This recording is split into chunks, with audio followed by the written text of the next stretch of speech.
మంచిర్యాల జిల్లా శ్రీరాంపూర్లో సోదాలు చేశారు పోలీసులు. శ్యామ్నగర్ కాలనీలో విస్తృతంగా తనిఖీలు చేశారు. సరైన పత్రాలు లేని 70 టూ-వీలర్లు, 7 ఆటోలను సీజ్ చేశారు. గంజాయి, మత్తు పదార్థాలకు యువత దూరంగా ఉండాలని సూచించారు అధికారులు.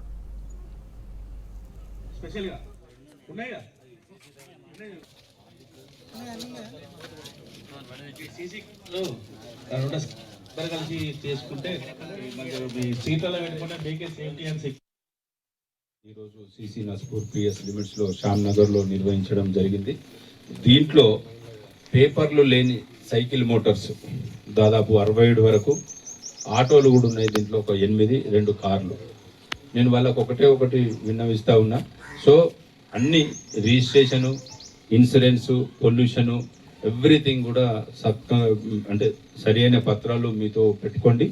ఏదన్నా ఉంటే ఇవి ఇప్పుడైతే ఏవైతే పట్టుకున్నామో వాటన్నిటికీ ఆ పత్రాలు మీరు ఇయ్యాల రేపట్ల సరి చేసుకోవాలని మేము వాళ్ళందరినీ కోరుతా ఉన్నాము. ఇంకా ఏదైనా అన్టువర్డ్ ఇన్సిడెంట్స్ జరిగినట్టయితే ఇమీడియట్గా పోలీస్కి ఇన్ఫర్మేషన్ ఇచ్చి పోలీస్ సహకారం తీసుకొని మీ సమస్య పరిష్కరించుకోవాలనేది మా ఉద్దేశం.